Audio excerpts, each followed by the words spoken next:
You're listening to Up1Notch, a podcast where I explore the tech business world. My name is Mohammed On, and I'm a growth accelerator for tech companies looking to scale their businesses.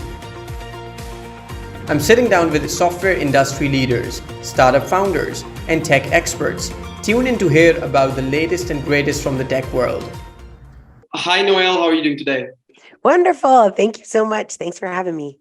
Absolutely. It's a pleasure to have a thought leader like yourself on the Up1Notch podcast. So let me just start off with a little bit of introductions, I guess, so that everybody can get to know a little bit more about your background, and then we can talk a little bit more about the tech stuff and everything. So why don't you just introduce yourself I can give like introduction about the AI Leadership Institute and all of that, but I think if you can give like a rundown of AI Leadership Institute, what it does, what value and everything, and then a little bit also about, I guess, your background as well from the IBM side and Amazon, Microsoft, and all of the things that you've been involved with. Yes, absolutely. Thank you. So my journey into technology, I guess, started like a pretty long time ago, Y2K, and actually started with IBM. Back then, IBM was really interested in kind of moving away from mainframe technology, which they're not away from even now, but that was the idea back then, into, breaking up the monolith, building, microservices, service-oriented architecture. That was what I lived and breathed back then. That was the cloud. That was the new frontier, was just creating smaller pieces of software that we'd connect together. But from there, cloud started to become more popular. I ended up going to Amazon as an architect. I was teaching a bunch of people about how to now leverage these new cloud services. And a new product was born. In 2013, a new product came out. It was called Amazon Alexa. And they were looking for people to join this team. And of course, there weren't very many people in the organization that were software engineers and AI experts. So they really needed to build software to scale. So they let some of us, luckily I was one of them, an engineer, come in and actually start learning AI. And it's one of the best, journeys that I've had an opportunity to be a part of. I was there 4 years. We took a product from about 1,000 beta users to 100 million users, and you just don't get that experience very often. So that kind of paved my way into what I do today. I went to Microsoft after that and helped build what is today known as Cognitive Services, another very large API-driven AI system of services. And then really got passionate about building like democratized AI. How do we make AI reality in companies? And so IBM and Red Hat both came to me and asked me to help them get AI to become reality for their customers. And that's kind of what I focus on now. But to your earlier point around AI Leadership Institute, one of the first things I noticed in my first year or two at Amazon Alexa was a conversation that kept coming up, which was leadership, senior leadership, all the way to executive leadership, really didn't understand any of the new terms, right? And at that time, those terms were artificial intelligence, natural language, computer vision. Like, they didn't understand what these were, but worse, they didn't understand how they could help them. So I created an organization. We started off with one of the most popular AI newsletters today. It's called the AI Leadership Memo. It goes out to thousands of leaders and just gives them a rundown of like the latest and greatest, right? Not a deep dive, but just enough to be like, okay, I should think about the metaverse and supply chain. Okay, I should think about conversational AI in retail. Like, what do I need to, as a leader, keep top of mind? And that's really where it came from. It's a passion project. It's now turned into a company. But at first, I just realized there was a gap in understanding, similar to kind of your work, right? We see a gap, and some of us, we kind of step in to just help build a bridge and help people learn faster. Absolutely. That was very helpful, like just to set the layout of the kind of the conversation that's going to follow. But let me just ask you this, because you've worked with Amazon, you've worked with Microsoft and all of these big giants and everything. So the question that I have essentially, can you talk a little bit about what value essentially does AI and machine learning deliver specifically for the, let's say, the larger enterprise and Fortune level companies? How can it really help them? Yes, there's so many ways. One of the things that I specialize in, though, is industry-led artificial intelligence. And what that means is that AI is not a generalist technology. It's not like cloud, where you kind of can just say, let's as a company adopt the cloud and get kind of some holistic benefit. AI is very narrow. It's very specific. The more specific, actually, the more success you'll see. So I'll just give you a couple of examples, like insurance, for example. Insurance is very process driven and in many times very human driven, right? Where I hand my paperwork to an actuary and they read it with their eyes and transcribe certain details into a system. And then that system manually sends that information off to another human who then processes it and sends it to us, right? There's all of these manual processes. And many times, one, it takes a long time for those processes to work. But two, they're also often error prone.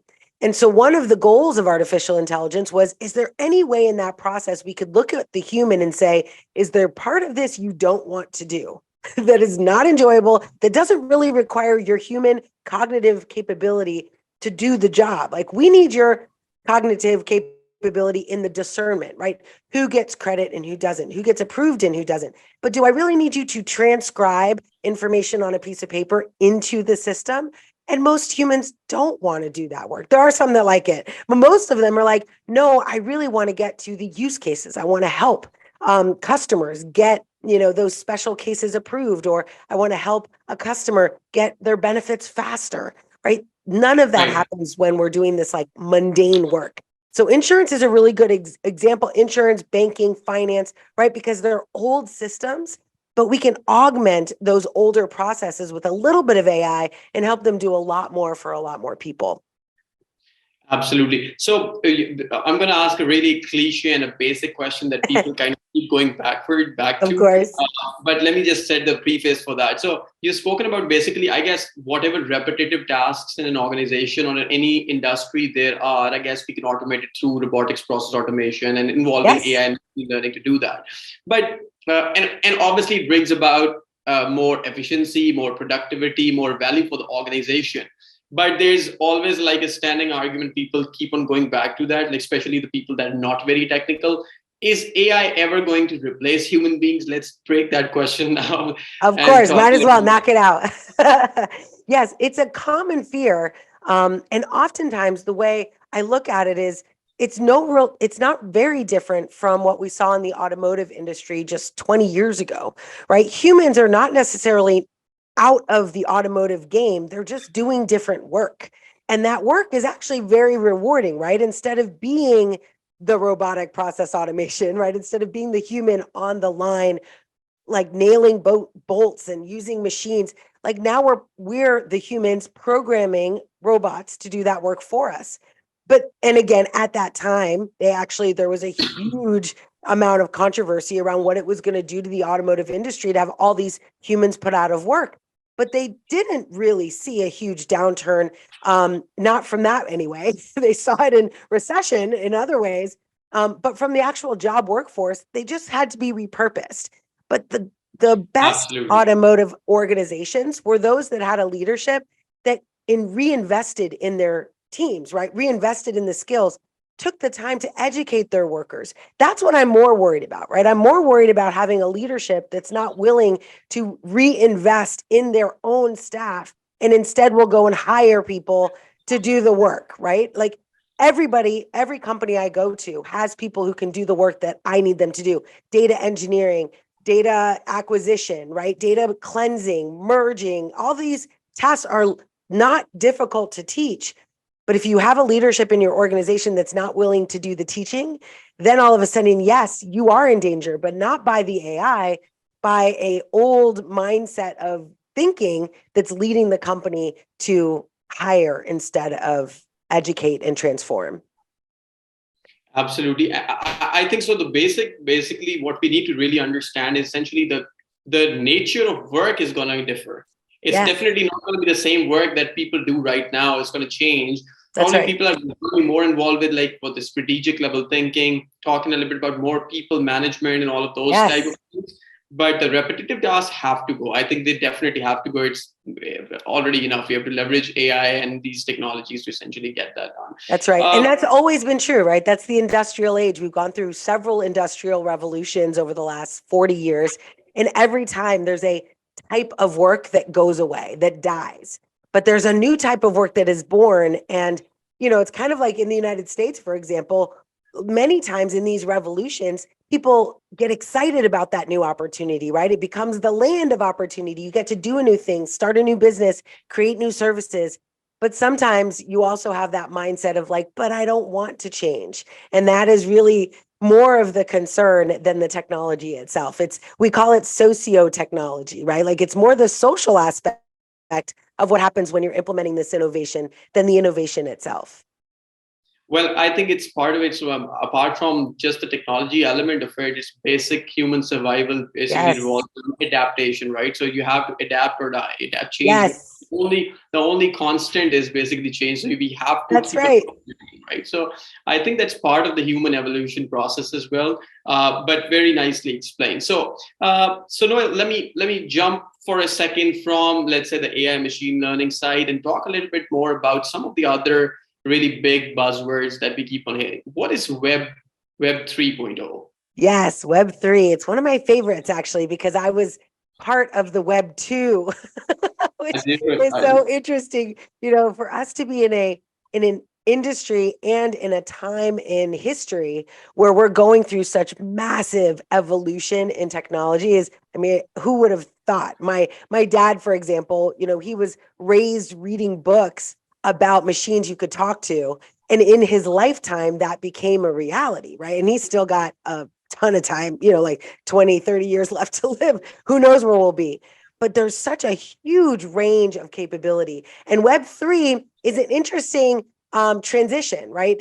For those of us who remember like Web 1, or when the web first came out, it wasn't really meant to bring us together, to help us communicate. It was actually more like brochureware, right? It was a way of just getting physical documentation in a digital form and being like, hey, you can go look at my brochure. Instead of giving a business card, I'd let you go to my website. But you couldn't do anything.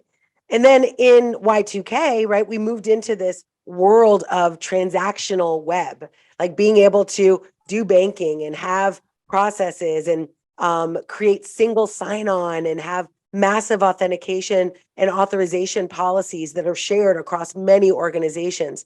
But the challenge is over the last 10 years or so, several giants within these and they became giants in the last 10 years, have now cornered the market on the data that they've collected over this time. And so the industry is now realizing there needs to be a decentralization of that information, that organizations like Meta and Google and Netflix and and IBM and like all these huge companies, they can't be the holders of information that, one, they didn't pay for, or two, that the users no longer really want them to have. Like, where is what we call user agency? If I'm giving you data and you're making billions, that doesn't feel right. And it's one of the reasons why musicians and artists were the first to jump on this bandwagon of decentralization, because it displaced that kind of producer, publishing house, recording studio, dynamic, right? Where you have to go through someone in order to get seen by the world. And in a Web3 world, it's completely decentralized, which means that we move from, use Facebook to sign in everywhere, right? We've all probably seen the button that says use Google on everything we can sign into, and instead create our own digital identity, create our own wallet. And we choose where we go, how we authenticate, how much time you get my user ID and password, how long it stays with you, how much data you can see, right? We create our own personal digital ledgers of everything that's important about us. And if you think a little bit outside of like reality, we then eventually get to sell pieces of our own data at will to different organizations that need it to generate their own revenue. But now maybe I get paid 10 cents every time they use my demographic, right? As a minority female, that could be important to them, but they don't get to just have it anymore. In a Web3 world, we've now put the responsibility and ownership back into the hands of the people who actually are building who are the creators of the technology, of the assets, but also who are the creators of the data. Because today, many times, data is the product. And the world is ready for, I think, a new way of looking at who owns that data and who makes money from it. Absolutely. I think it's the way to, I guess, put it would be democratization of the technology and club it with better security, better access, and all of those like the best of the worlds, right? So Ideally, right? But we're not there yet at all. of course, yeah, yeah, Right? yeah. So there's Actually, so much, a lot of things about Web3. A lot of people, decentralization is often combined with anonymous activity, right? The ability to be anonymous to a Facebook or anonymous to, a big data provider. But the reality is if I'm going to use a blockchain, and so just to break it down, right? Web3 is often considered three types of technology, right? Blockchain, cryptocurrency, and the metaverse. Those kind of all three fall into this concept of Web3. So when you hear these terms, but they're all three different parts to exactly your point, like how do we secure things? How do we pay for things? And then how do we experience the things? Like there's these three major components. And all of them are in infant stage, right? Like they're all just getting started. Right now, it takes hours for you to finalize a transaction, right? There's people building software that lets you use your thumbprint in order to buy coffee with Ethereum, except Ethereum doesn't settle its price for like 4.5 hours. So there's a lot of work that has to be done to make this a reality. But wouldn't that, it's a future that is foreseeable. The technology is there to do it. Now it's more about the process and the bureaucracy and the politics around actually getting that to become something our society uses as a whole. absolutely. So to the early part of your point, essentially, you also spoke about the anonymity and all of that elements Yes. too.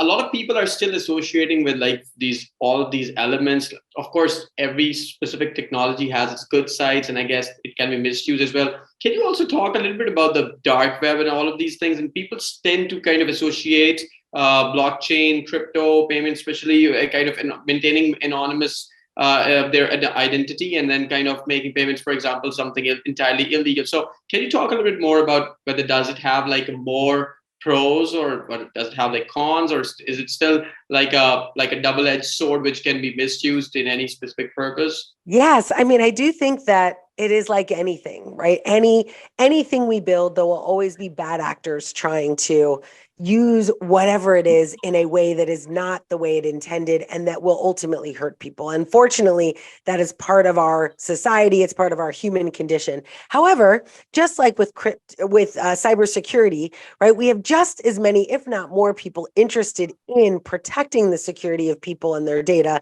as there are those trying to attack it. And it is literally like a war that happens every single day. In organizations like Microsoft, they have entire teams of hundreds of engineers, architects, and all they're doing is like securing, like battening down the hatches and like running tests and making sure that they are securing from a cybersecurity perspective the infrastructure of a piece of software that sits in almost every house, every hospital, every government, right? Like that's some serious work. And so the same is true as we move into cryptocurrency, though like I said, it's not any different than any other technology. Sure, could you use that? I think the biggest concern I have is around literacy, that when people don't understand these, and that's why I'm so excited about your podcast, when you don't understand these terms, how they could be used, whether for good or ill, you end up being potentially a victim of someone not telling you the truth, right? And today, more than ever, people can spoof or pretend to be an authenticated source that you would trust in ways that you never could have imagined, right? The idea of deep fakes, the idea of synthesized voice.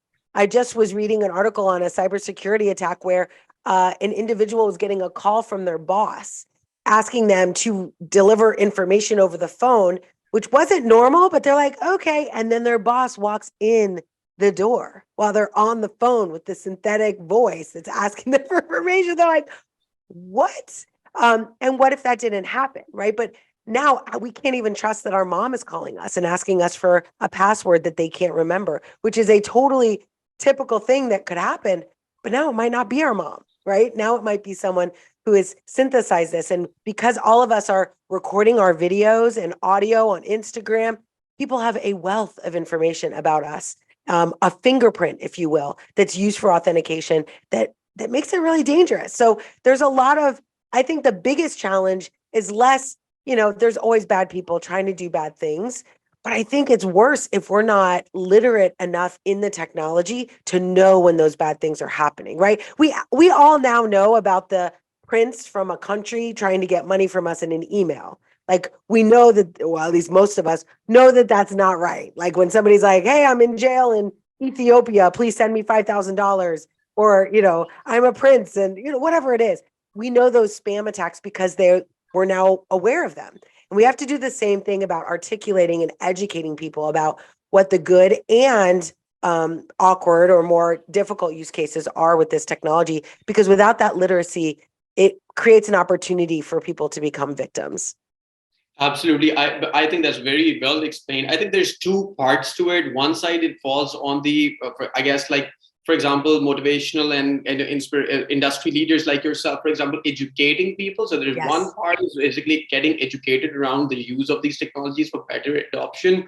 And then the other part essentially is obviously, I guess, with the big players themselves who are developing these technologies, and I guess to build some compliance, to build better regulations, to ensure that misuse of all of these technologies can be hindered and all of that. But you're absolutely spot on. I think that's exactly what's happening, and what needs to be done is this: that the technologies are there. It's just on to us to essentially better build frameworks around it so that they cannot be misused and actually can be channelized for the betterment of the, human race. So let's jump on, I guess, one last question, I guess, for the podcast. Can you talk a little bit more about what's Meta? What does that really mean to be like immersive technologies, AR, VR? How do these really connect? Yes, this is one of my favorite subjects because most people can't really, this last Christmas was one of the biggest selling Christmases for Meta, used to be Facebook, is now Meta, for their device called the Oculus. They made it extremely inexpensive. It's now almost twice the price, which is so weird. I've never seen any organization have the audacity to be like, and now we're going to double it. Too bad, you guys. I guess part of the inflation is also to be. Oh yeah, maybe. I don't know. But it's interesting. So now it's more expensive, but so many people invested in that technology that it's obtaining that level of ubiquitousness that Alexa achieved. And once you achieve that, now you've got a huge groundswell of people leveraging a technology, and you can now choose how it might be used within different circumstances. So at the beginning, as with Alexa, Alexa was built for the kitchen. That was its job. And it was attracting people who were affluent, who wanted to be able to, use a hands-free kitchen device to play music, do kitchen timers, things like that. Nothing fancy. Today, though, after that ubiquitous, huge amount of, adoption occurred, they now have started to invest in how does this work in NASA, in clean rooms at NASA and JPL? How do we get into classrooms, and how do we help speech pathologists? What about patient care and patient outcomes? Like, we're now, right? Alexa has expanded its reach into areas that it wasn't originally built for. And that's what we're going to see with Meta. So Meta, of course, is formerly known as Facebook, right? Has now evolved. The future of their company has really focused on building a virtual reality that we'd all step into. And they've done a pretty good job. I have an Oculus device. I take it everywhere I go. I always ask people if they've ever used it, and I'm like, oh, put it on, see what it's like.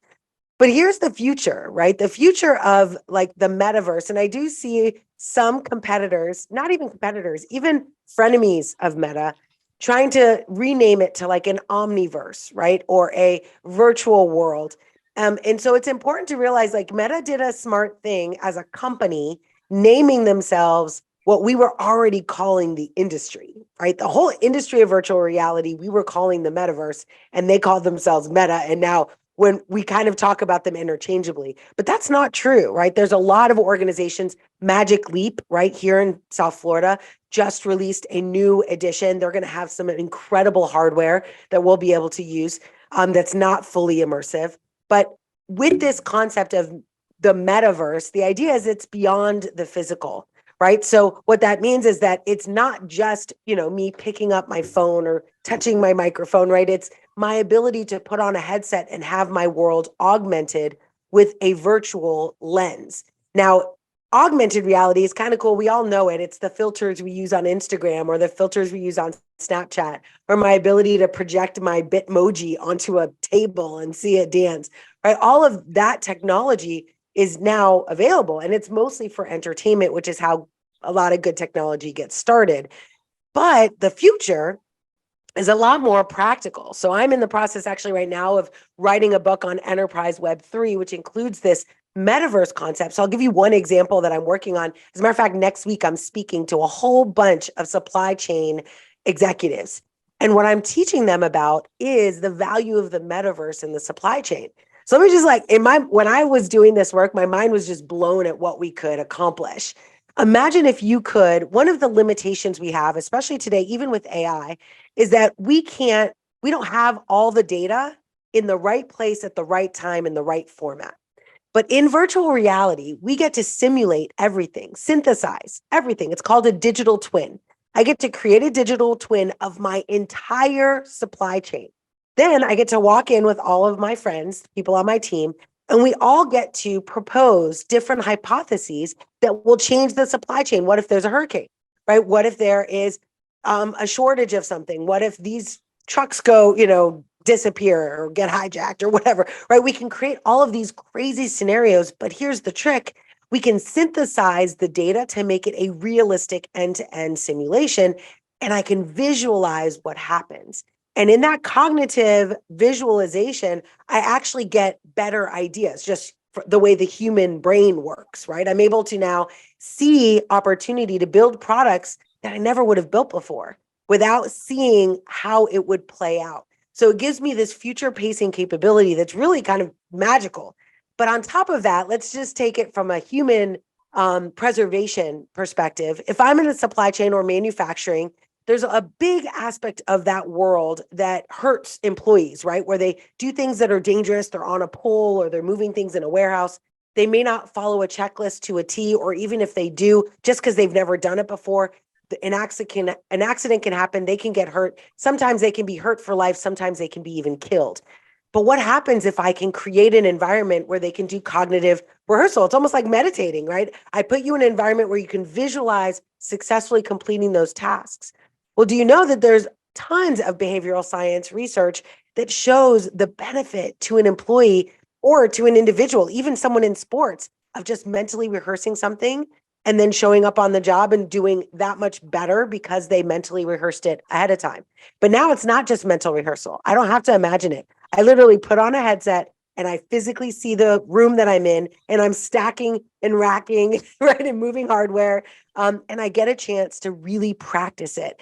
And now when I go into the workplace, it's like I've done it 100 times.